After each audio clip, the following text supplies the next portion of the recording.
Today, on this edition of my channel, United Airlines increases its eVTOL options with Eve order.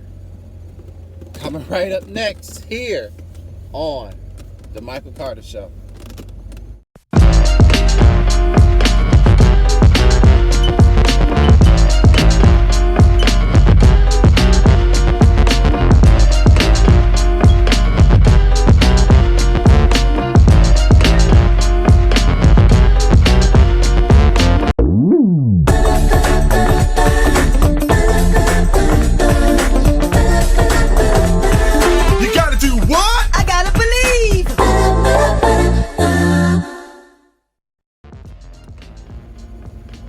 Good day, everyone. How y'all doing? Thanks for stopping by and tuning in as always. First and foremost, hope everyone has had a lovely, blessed holiday weekend this past. And for me, it was very unpleasant because, as I told some of you individually, I sat at home all week long to my car not getting fixed due to the fact that the week before that, my mechanic was on vacation and got sick, come to find out. So instead of him returning this past that following Tuesday, he came back this past Tuesday after Labor Day in itself and got right on it and fixed my car. So I was so depressed and everything and all that.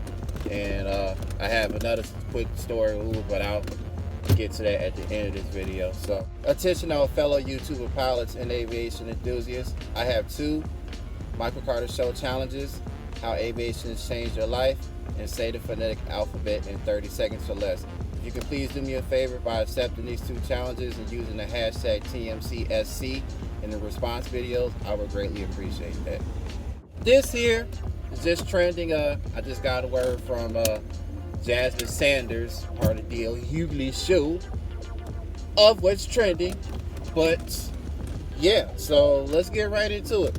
The airline has previously committed to eVTOLs from Archer Aviation and becomes the first to invest in two different UAM products. Oh, real quick, so this is my very first eVTOL story breakdown. And for those who don't know what eVTOL is or what it stands for, that is electronic vertical takeoff and landing, as Jasmine put it just now before commercial break. So that's what eVTOL is. So, and then if it was a STOL, then that's short takeoff and landing, STOL. So, United Airlines has today announced a second major investment in new electric vertical takeoff and landing eVTOL technology. Following its recent deposit payment to Archer Aviation, the airline has invested $15 million in Eve Air Mobility alongside a conditional purchase agreement for the vehicle. The purchase agreement covers a total of 200 of the 4-seat electric aircraft and includes options for 200 more. United says it expects the first deliveries of the Eve aircraft in 2026 and that the agreement also includes collaborative partnership elements, including studies on the development, use, and application of Eve's aircraft and the urban air mobility UAM ecosystem. Excuse me, that's what UAM stands for. Michael Linskin, president of United Airlines Ventures, commented on the announcement saying, "Our agreement with Eve highlights our confidence in the urban air mobility market and serves as another important benchmark toward our goal of net zero carbon emissions by 2050 without using traditional offsets. Together, we believe our suite of clean energy technologies will revolutionize air travel as we know it and serve as the catalyst for the aviation industry to move forward toward a sustainable future." Eve was formerly part of Brazilian plane maker Embraer, but was spun off into a publicly traded company in May this year. It is now housed within a shell company called Zanite Acquisition, joining a number of other eVTOL companies and going public, including Lilium, Archer, Vertical Aerospace, and Joby. Momentum for Eve. One of the strongest benefits of its recent public listing has been the significant capital raise that came with the sale of stock. When it went public, Eve raised $375 million, with Embraer holding 9% of the stock. Before floating on the stock exchange, Eve already had provisional sales and commitments for some 1,825 of its aircraft from 19 different customers. Notable commitments include a 200 vehicle order from Global Crossing Airlines Global X, a letter of intent 40E from Kenya Airways, subsidiary Fahari Aviation, and 100 eVTOLs for Singaporean company Ascent to provide urban air mobility in the Asia Pacific region. The prototype has recently completed experimental test flights in Rio, and last month the company announced its first simulation event in my hometown city, Chicago, to test out the practicalities of a UAM network in the city. Despite these important and positive milestones, having a big customer like United Airlines on board is a huge boost for Eve. Andre Stein, co-CEO of Eve, commented on the United commitment, saying, United's investment in Eve reinforces the trust in our products and services and strengthens our position in the North American market. I am confident that our UAM agnostic solutions, coupled with the global know-how we have been developing at Eve and Embraer's heritage, are the best fit for this initiative, giving United's customers a quick, economical, and substantial way to get to its hub airports and commute in dense urban environments. It is an unparalleled opportunity to work with United to advance the U.S. UAM ecosystem, and we look forward to it. Hedging its bets. With this order, United Airlines has become the first major airline to invest in not one, but two eVTOL products for its future fleet, and that's air taxis, by the way. The firm announced its intention to work with Archer Aviation and placed a tentative order for 200 of its flying taxis back in 2021. That order was strengthened last month when United placed a down payment on its order to the tune of $10 million. The initial order has a full value of $1 billion, with options for another $500 million worth of Archer eVTOLs in the future. Pending regulatory approval, United hopes to get its first Archers as soon as 2024 and will be the launch customer for the four-seater aircraft. Let's get at it. United has made early investments in several cutting-edge technologies at all levels of the supply chain, staking out our position as a leader in aviation. Sustainability and innovation. Today, United is making history again by becoming the first major airline to publicly invest in two eVTOL companies. United has also invested in the Boom Supersonic Overture. It's not only eVTOLs that United Airlines is getting futuristic about either. Last year, the airline became one of the early investors in Boom Supersonic's Overture supersonic aircraft. It has an initial order in for 15 of the type, with options to take up to 35 more. The airline has also signed with Breakthrough Energy Ventures in collaboration with Mesa Airlines to invest in Heart Aerospace, a company that is developing a 19-seater all-electric airplane that can fly for up to 250 miles. Under the agreement, United has placed a conditional order for 100 of the ES-19, and Mesa has an order of the same size as well. And that's not all, because United has also committed to hydrogen electric with a stake in Zero Avia. And that's not all, because United has also committed to hydrogen electric with a stake in Zero Avia. The British-American company is developing hydrogen fuel cell technology for aviation, and United has earmarked the purchase of up to 100 of its engines to be integrated into United Express aircraft in 2028. While it might seem like United is jumping on every bandwagon that rolls past, the airline has some ambitious sustainability targets to meet and realizes that it cannot get there alone. By putting its money where its mouth is and investing in these startups, it is helping accelerate the transition towards a more sustainable future for aviation. Of course, there is an element of hedging its bets here too. With its fingers in so many pies, whichever way the sustainability pendulum swings, and whichever technology ends up being the one to flourish, United is already at the front of the queue to sign up for it. What do you think of the airline's investment in a second eVTOL manufacturer? Let us know your thoughts in the comments. Well, yeah, y'all let me know.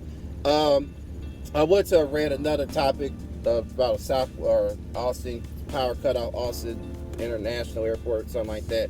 But like I said, I came across this instead.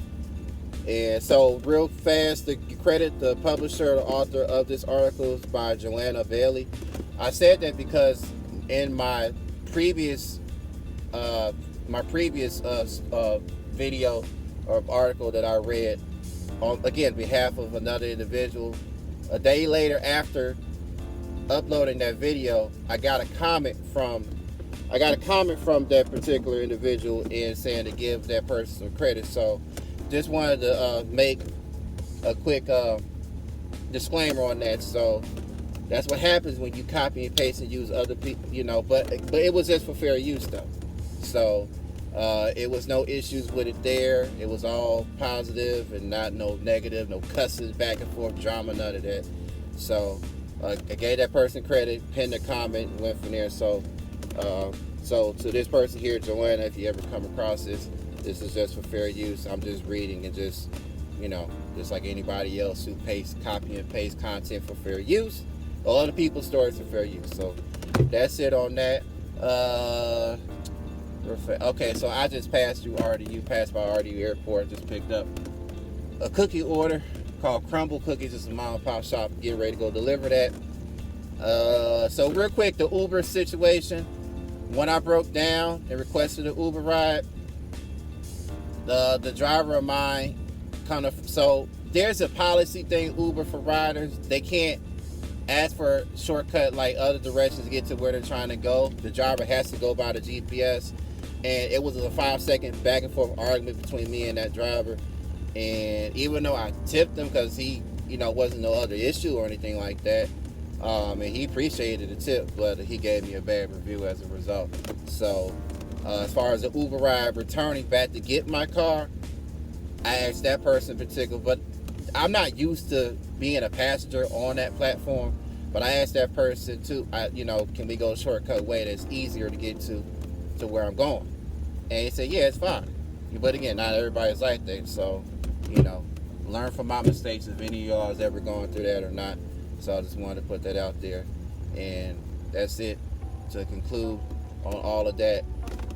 And let me go ahead and get a moment of silence too, because you can't forget this, because this is ongoing right now. But to the men and women, my brothers and sisters in all different walks of life, in the current water environmental crisis that's taking place in Jackson, Mississippi at this time.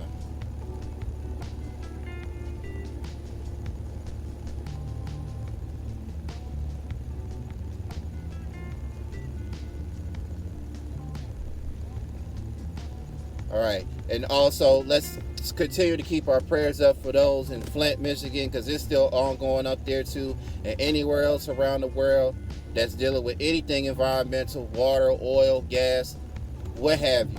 Just keep everyone in your prayers, okay? And happy Friday, everybody. Y'all have a safe and blessed weekend. And yes, football season is back after yesterday, the Rams and the Bills and Rams in LA, and of course the Rams losing that game. But so it's a beautiful day here in North Carolina as it was yesterday. So all right, let me get out of here and go and on my business with Dash. From my channel to your channel. Salute.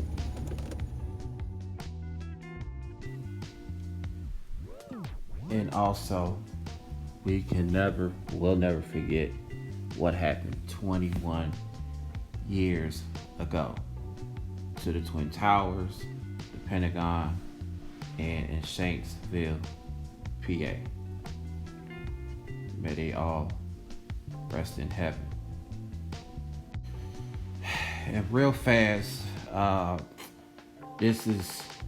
trying to be light, but last month, August, after finishing up dashing for the day or for the night, I went to this burger joint called Targirl to get me something to eat. And long hold, you see there, $9.11. That's what it totaled out to be. And I was like, are you serious? That's this month. And I was completely shocked. I was like, can I change that? And late sister goes, yeah, if you got a penny, that'd be the next day, $9.12. But I've never ever in my life had anything come out to that total amount anywhere, anytime. So that was just crazy. And I was saying to myself that there's been conspiracy theories of 9/11, the actual date back in the day, saying, from movies and TV saying, oh, 9/11 is coming, Y2K, the new millennium, all that is coming. And it was just crazy. But yeah. All right. Good night, y'all.